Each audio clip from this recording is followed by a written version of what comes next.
Magandang gabi mga Kasindak FM. Ako nga po pala si Bernadette, 26 na taong gulang at taga Cavite. Gusto ko lang pong ibahagi ang kwentong matagal ko nang kinikimkim. Kwento ng isang bakasyong akala ko'y simpleng pagbisita lang. Pero ang totoo, noong araw na yon, binalikan ko pala ang isang kasunduan na hindi ko alam na ako pala ang kabayaran. Noong 2022, pinauwi ako ni Mama sa bayan ng Silang. Cavite, isang tahimik na lugar na napapalibutan ng mga taniman at malalawak na bukirin. Wala na raw ibang makakatulong kay Lola Lauren na matanda na at halos hindi na makalakad. Dahil work from home naman ako noon, sinabi ko na lang na ako na ang magbabantay pansamantala sa bahay niya. Akala ko ay simpleng bakasyon lang ito, isang pahinga mula sa gulo ng lungsod. Ngunit pagdating ko sa bahay ni Lola, ramdam ko agad ang kakaibang enerhiya sa paligid. Tahimik, mas tahimik pa sa sementeryo, at ang hangin ay malamig kahit mainit sa labas. Napansin kong kakaiba ang mga galaw ni Lola. Hindi siya yung palaging masayahin at mahinahon, kundi tila may itinatagong lungkot at lihim.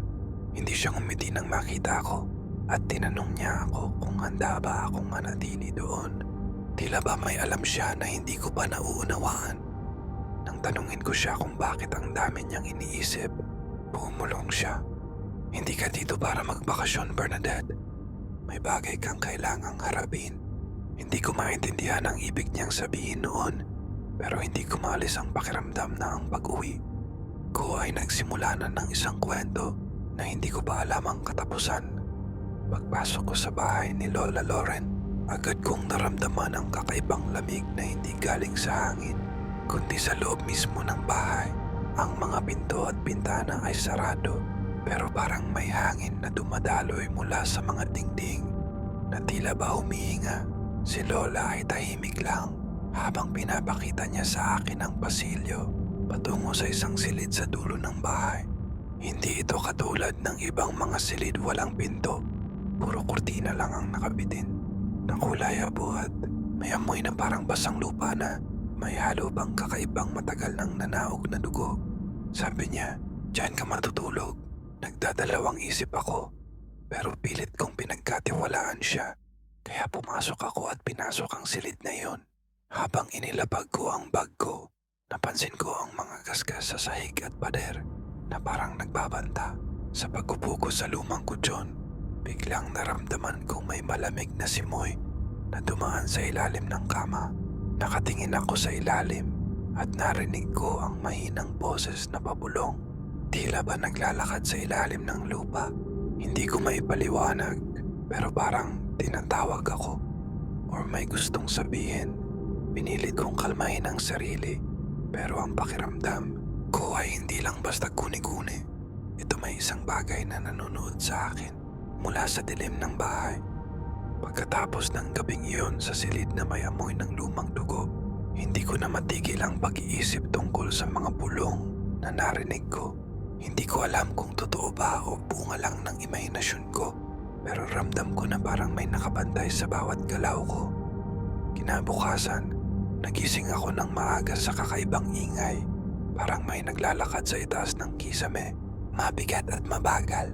Nang tingnan ko ang kisame, walang tao, pero may mga gasgas at dumi na parang pinagdaanan ng mga kuko o kamay. Lumapit ako kay Lola Lauren at tinanong kung ano iyon, pero tumango lang siya ng tahimik at bumulong. Iyan ang alaala ng mga naunang nanirahan dito. Hindi nila gusto ang mga dayo. Pinilit kong itulak ang takot, pero ang pakiramdam ko ay unti-unting sumisiklab. Nang maglaon sa araw, napansin ko na may kakaibang marka sa aking braso, parang sunog na bakas, ngunit malamig kapag hinawakan.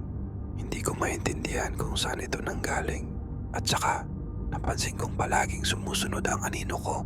Pero kung titingnan ko ng maigi, parang may iba pang anino sa likod ng akin na hindi ko makita ng direkta. Gabi-gabi, bumabalik ang mga bulong at hindi na ito simpleng ingay na malabo, kundi mga salita na parang nagbabala sa akin na huwag na akong manatili. Ngunit bakit? Ano ba talaga ang nangyayari sa bahay ni Lola Lauren? Hanggang kailan ako titigil sa pagtatanong? Simula nang mapansin ko yung kakaibang marka sa braso ko, araw-araw ko itong sinilip-silip, naghahanap ng paliwanag kung bakit parang naglalaway ito kahit malamig. Sa bawat paggalaw ko, parang dumadagdagan ng hapdi at kuryente na dumadaan sa balat ko. Hindi ko maintindihan kung anong klaseng sumpa o sakit ito.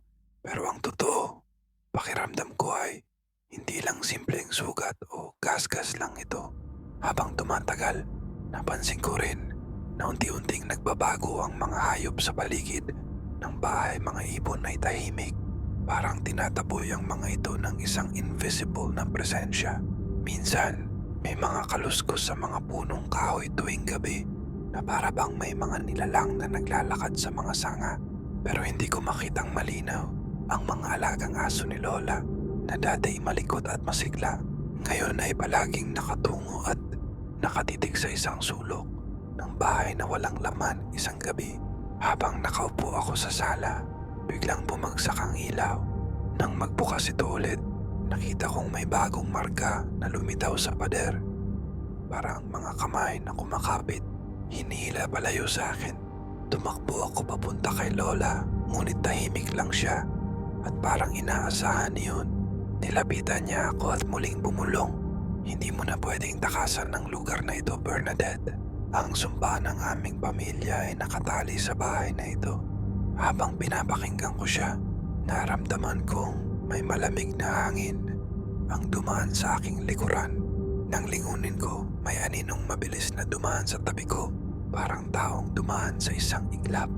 Hindi ako makagalaw at ang puso ko ay tila gustong tumalon sa dibdib. Kinabukasan, naghanap ako ng paraan para maintindihan ang sumpa ni Lola. Pinuntahan ko ang simbahan sa bayan at nagtanong sa isang matandang pare tungkol sa kasaysayan ng aming pamilya at ng bahay. Sinabi niya na maraming taon na ang nakalipas. May isang pangkat ng mga tao na nasangkot sa mga ritual ng kadiliman sa lugar na iyon at ang kanilang mga kaluluwa ay nanatiling nakakadena sa lupa. Naghahanap ng kalayaan pabalik sa bahay. Napansin kong unti-unti nang nagbabago ang paligid. Ang mga anino ay mas nagiging matindi at ang mga bulong ay mas malakas. Sa isang gabi, isang malakas na sigaw ang narinig ko mula sa silid ni Lola at doon ko nakita ang tunay na dahilan kung bakit ako dinala dito. Pagbukas ko ng pinto sa silid ni Lola, agad akong napahinto. Ang ilaw sa kisame ay kumikislap-kislap na para bang nawawala sa katinuan. Sa gitna ng silid, nakaupo si Lola Loren, nakayuko at paulit-ulit na binubulong ang mga salitang hindi ko maintindihan. Parang wikang matanda, hindi Tagalog, hindi Latin, pero may bigat at lalim. Sa tabi niya may nakalatag na lumang tela at sa ibabaw nito'y may mga buto, palaspas at luma at sunog na litrato ng mga taong hindi ko kilala. Napansin kong isa sa mga larawan ay kamukha ko, pero mas matanda at may hiwa sa pisngi. Doon ako nanginig. Hindi ito simpleng pangitain o guni-guni pakiramdam ko, ay parte ako ng bagay na mas matagal pa sa panahon ni Lola. Nilapitan ko siya, nanginginig pa rin. Lola, anong ginagawa niyo? Pero hindi siya sumagot. Tuloy lang siya sa pagsambit ng dasal. Maya-maya, bigla niyang nilingon ang bandang pintuan. Pero hindi ako ang tinitingnan niya. Tila ba may isa pang taong nakatayo sa likod ko. Dahan-dahan akong lumingon, pero wala akong nakita. Hanggang sa tumingin ako sa salamin sa pader at doon ko nakita may nakatayo nang ang babae sa likod ko. Mahaba ang buhok, nakaputi, pero ang balat niya ay parang abo. At ang mga mata niya, itim na itim. Hindi siya gumagalaw, pero ramdam kong siya ang dahilan ng lamig sa buong katawan ko. Napasigaw ako, pero walang tunog na lumabas sa bibig ko. Parang naputol ang koneksyon ko sa paligid. Nang makagalaw ako, bigla akong tumakbo palabas ng silid. Ngunit paglabas ko sa pasilyo, nag-iba ang anyo ng bahay. Hindi na siya katulad ng alam kong layout. Ang mga pader ay naging madilim, parang kahoy na nabubulok at may mga ugat na lumalabas mula sa sahig. Tila ba naipaloob na ako sa ibang dimensyon ng bahay na hindi ko na kayang kontrolin. Narinig kong muling sumigaw si Lola pero hindi na siya nagsasalita, parang inaatake ng kung anong di nakikitang nilalang. Bumalik ako kahit nanginginig at nakita ko siyang nakahiga pero ang katawan niya ay gumagalaw-galaw na para bang hinahatak. Niyakap ko siya, umiiyak na at sa kanya hinawakan ng kamay ko ng mahigpit. Anak, may papamana ako sa'yo. Hindi ka na makakaalis. Ikaw na ang tagapagbantay ngayon. Akala ko noon, ang bahay na ito ay pansamantalang tahanan lang. Pero sa bawat araw na lumilipas, unti-unti kong nauunawaan, hindi ako dinala rito para tumulong. Dinala ako para ipalit. Ang sumpa ng aming pamilya ay hindi nagtatapos. Lumilipat lang ng katawan. At ngayong ako na ang hawak ng bahay. Sino kaya ang susunod kong papauwiin? Simula nang tanggapin ko ang sinabi ni Lola Lauren, hindi na muling naging normal ang gabi ko. Hindi na rin ako nakatulog ng mahimbing. Sa bawat pagsara ko ng mata, bumabalik ang itsura ng babaeng anino sa salamin at ang malamig na haplos ng hindi ko nakikitang nilalang. Ang bahay ay tila nabuhay, humihinga, umuungol at minsan ay nagbubulungan sa mismong mga pader. Sa loob ng mga sumunod na araw, parang unti-unting binuburan ng bahay ang koneksyon ko sa labas. Ang cellphone ko walang signal. Ang orasan tumigil sa parehong oras, 3:00 ng madaling araw.